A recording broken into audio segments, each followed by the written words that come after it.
सत्ता पक्ष और विपक्ष 50,000 करोड़ की लगभग शराब की डिलीवरी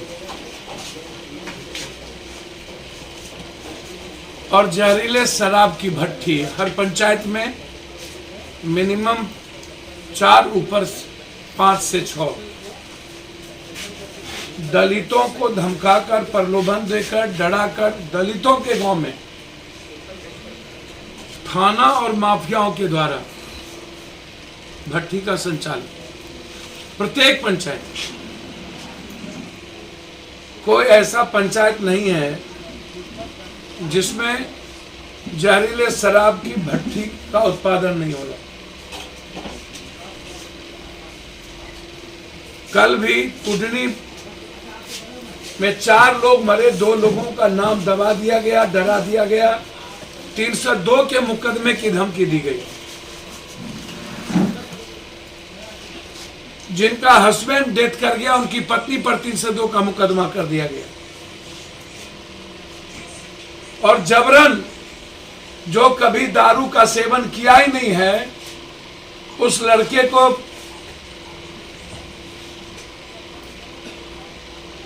दारू के नाम पर उठा करके ले जाकर के पूरे तरह से मारपीट करके जेल में बंद कर दिया।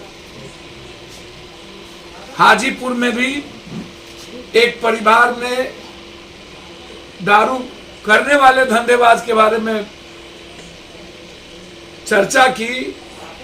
पुलिस माफियाओं के कहने पर उस घर में पूरी लेडीज को पीटा बिना लेडीज सिपाही के, और उस घर के 7 जेंट्स को गांजा और कट्टा हाथ में थमा करके जेल भेज दिया।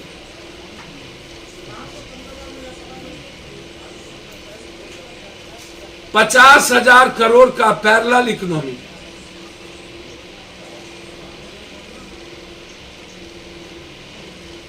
हम नीतीश जी से आग्रह करेंगे,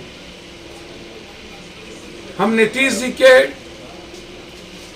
नियत पर मेरा शक नहीं है, लेकिन नीतीश जी की इच्छा शक्ति पर हमारी गहरी चिंता है।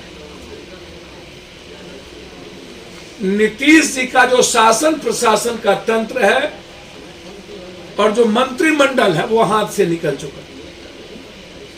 मेरी चुनौती स्वीकार करे यह सरकार और विपक्ष, पूरा विपक्ष और सत्ता पक्ष और पूरा का पूरा थानेदार का ब्लड सैंपल का जांच हो। पता चल जाएगा कि डेली थाना में रहने वाले लोग दारू पीते हैं कि लगभग पदाधिकारी हैं जो बड़े लेवल पर स्कॉच से ऊपर लेवल पर दारू सप्ताह में 2 दिन शनिवार रविवार तो जरूर पीते हैं, और मैं उसकी जांच चाहता हूं। सत्ता पक्ष के नेताओं की भी जांच चाहता हूं और विपक्ष का भी टॉप टू 10 100 का जांच चाहता हूं। यदि हिम्मत है तो पप्पू यादव की चुनौती को स्वीकार करें। सत्ता पक्ष और विपक्ष खुद तैयार हो ब्लड सैंपल जांच कराने के लिए, और नीतीश कुमार जी अपने पदाधिकारियों का ब्लड सैंपल जांच। इससे पता चल जाएगा कि दारू किनके संरक्षण में चल रहा है। दारू माफियाओं के कहने पर पूरा पुलिस महकमा गलत केस दर्ज करके लोगों को जेल में बंद करे, और दरोगा के कहने पर माफिया उन लोगों को का मर्डर करवा देती है जो लोग थाने को या किसी ऊपर तक खबर भेजते। तो फिर कौन केस करेगा? 6 महीना उन्होंने कहा था स्पीडी ट्रायल हम करेंगे। कितने दारूबाज बेचने वाले को आपने सजा करवाई, कितने डिलीवर करने वालों का आपने अकाउंट सीज किया, कितने नेता और पदाधिकारी और दारू बेचने वाले माफियाओं की संपत्ति आपने सीज की, और कितने लोगों को एसपी डीएसपी आपने कहा था सब कि सब जब कानून बनी थी कि आप एसपी और डीएसपी दरोगा सब इसमें डीएम पर एफआईआर होगा या सस्पेंड होंगे।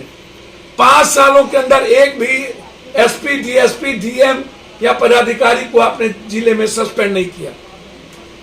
पटना में दीदारगंज में सिर्फ 5 करोड़ का 1 महीने के अंदर दारू पकड़ा है, सिर्फ दीदारगंज।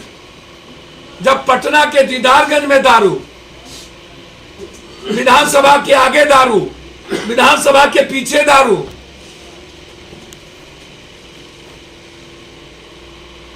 विधायक फ्लैट के अगल बगल दारू,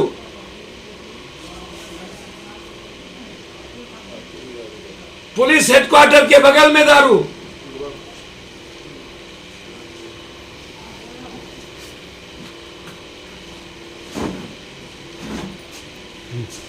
और सबसे बड़ी बात, पूरे बिहार के बेरोजगार यूथ की जिंदगी तबाह हो गई इस दारू कारण। महात्मा गांधी जिसके कारण वो बंदी की बात की है तो नियत पे शक नहीं है, लेकिन इच्छा शक्ति में सारा पदाधिकारी नीतीश जी के से बाहर जा चुका है और सारे एमएलए, एमपी, मंत्री का रास्ता शराब के पैसों से ज्यादा बढ़ चुका है, क्योंकि आज सबसे ज्यादा पैसे कमाने का सरल रास्ता शराब से ज्यादा कुछ नहीं है। सर, आपने कई अधिकारियों और भी बताना चाहिए। सर, मुझे समझ में नहीं आता, मैं कई आरोप ने, मैं तो कह रहा हूं कि आप थाने में और जिले में जो पोस्टेड पदाधिकारी है उसका ब्लड, हमारी चुनौती स्वीकार करने में क्या दिक्कत है। और विपक्ष और सत्ता पक्ष के लगभग मैं बोल रहा हूं एमएलए, मंत्री, कुछ नाम भी बता दे। फिर वही बात मैं तो कहा, लगभग थाने में जो पदाधिकारी है उसका जांच करा लीजिए। कहा कि मर्डर और बलात्कार पूरी बिहार कंप्लीट रूप से व्यापारी और आम लोग तबाह हो चुके। मैं सीतामढ़ी और देवनंदन वर्मा के केस में पटना से एसआईटी या सीबीआई जांच की मांग करते हैं और दरोगा की केस।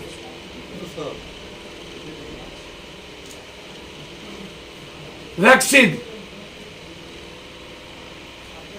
जब तक भारत के 130 करोड़ में 80 करोड़ लोगों को वैक्सीन नहीं लगता है, तब तक इस मार्केटिंग का कोई फायदा नहीं है।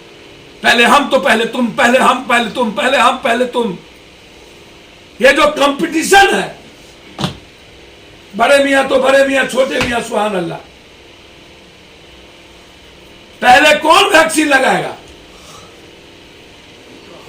नीतीश जी का चेहरा नहीं दिख जाए इसके पहले कोई और चेहरा चला गया। इसीलिए